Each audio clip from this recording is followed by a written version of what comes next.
How is it determined that this would be a 5-year sentence? Well, I agreed to it because the alternative was looking at like something like 50 years.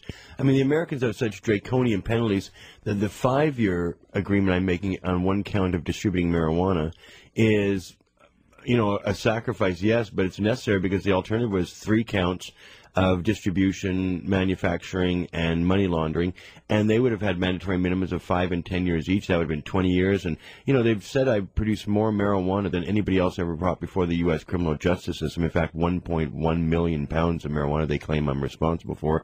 Well, that doesn't mitigate at the low end of the scale, so we're talking 50 years to life imprisonment, and there's no early parole in the United States for those sort of things. So a 5-year deal allows me to possibly, if I get transferred back to Canada in the first year, even after 1 year, I would be out on day parole here and able to see Jodie and able to go to work and then be on full parole in about 2 years.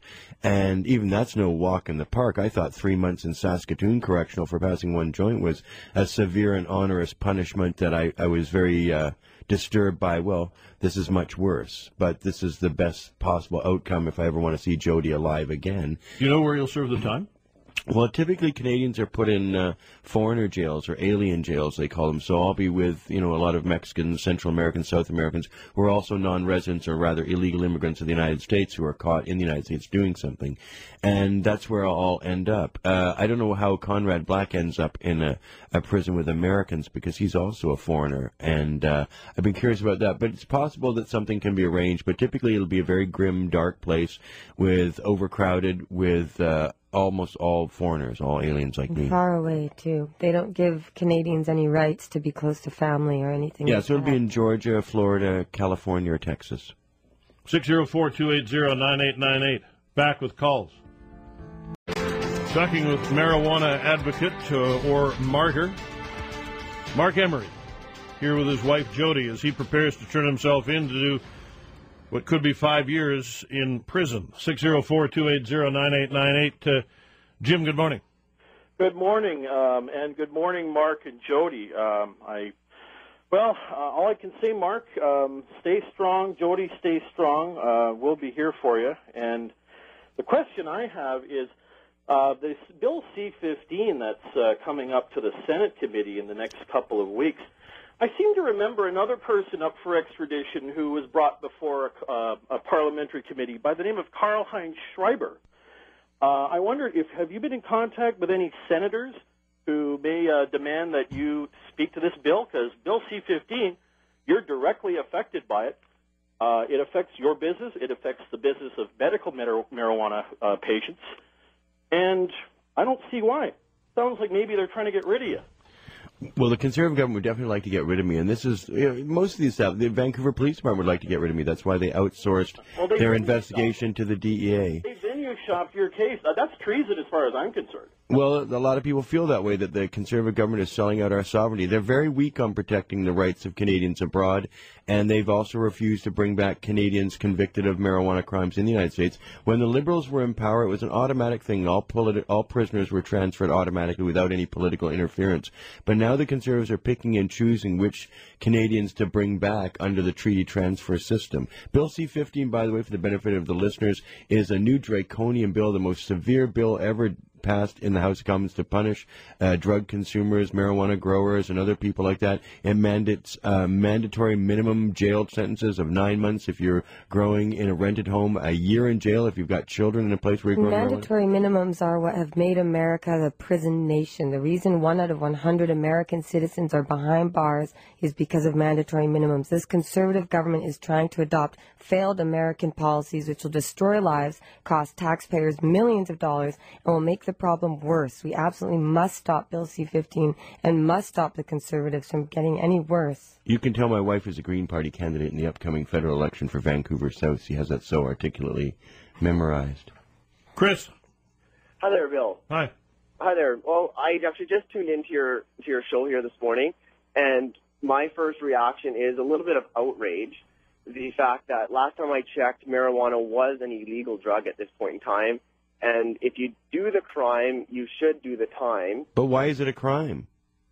Well, right now, what's the public benefit to a prohibition that's gone on 45 years? There are 2 million Canadians who have been locked up. It doesn't make any sense. There's The only reason marijuana laws would make sense is for a purpose of sadism. If it's meant to make people suffer, if the law is meant to make people suffer unjustly for a peaceful, honest lifestyle choice, then it's working. But if it's meant to uphold a free and democratic society's ideals of people living peacefully and honestly without punishment from the state, it's a terrible betrayal of our ideals. Doug, good morning.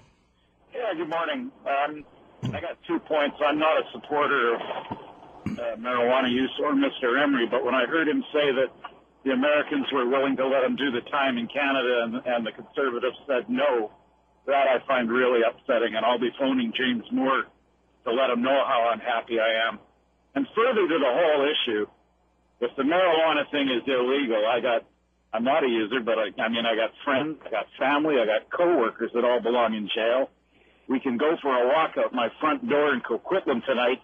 We can arrest my neighbors. By the time we get to Lafarge Lake, we're going to need an awful lot of paddy wagons to put all the users in, because it is just so pervasive and so overlooked that if it's illegal, it's only illegal when it's convenient for people to make it illegal. It's especially illegal when you flout the law, and you do it so publicly as you did. Well, clearly, I would say, often to make a point. And I would say the crime is telling the truth, because I don't smoke marijuana, I don't sell it, I've never sold marijuana, I don't grow marijuana. No one's ever accused me of being a drug manufacturer or distributor. I'm just simply a person that tells the truth and is mouthy about it, and that's why I'm being made to pay. How old are you? I'm 51. And about to go to jail? Well, and for 5 years, and it's unfortunate, too, because these are the pivotal health years where, your health in jail is not going to be very good, and access to medical care is terribly poor, and dental care. So those are the things that concern me mostly, is my deterioration in that time. But even those of us who don't understand why are somewhat frustrated by the fact that you have so asked for it. Well, because I want to represent the people who are unfairly and unjustly punished for the last 45 years. I'll be easily the most recognizable name in the whole penal system of 2.5 million Americans. I have more supporters and a bit larger base to which I can draw from for support and love than any other person in the U.S. prison system. So, I'm a kind of a poster boy for what happens to good people with bad laws. As you get punished, your family gets hurt, all your friends and loved ones get hurt and damaged, and for no good reason. There's no benefit to the public by sending me or anyone. Do you have any qualms or any guilt for what you're putting Jodie through? No, Jodie has been a true believer with me for 5 years. She's lived and worked beside me the whole time. She's known of my destiny. She was drawn to come and work for me from her home in Kamloops because of the idealism I put in her spirit and the kind of optimism I gave her to change the world. So she's going to continue that journey now, a little more lonely and a little more hurting, but she's going to have to do it. It's my training of her to become a great activist, and she has to go through this. And I don't regret it at all. I knew what I was getting into, and what they're doing to Mark is going to upset so many people, and they're going to regret it. We need a catalyst, and this is it, and they'll regret doing this. Jodie and Mark have to leave, but I'm going to keep the phones open on this.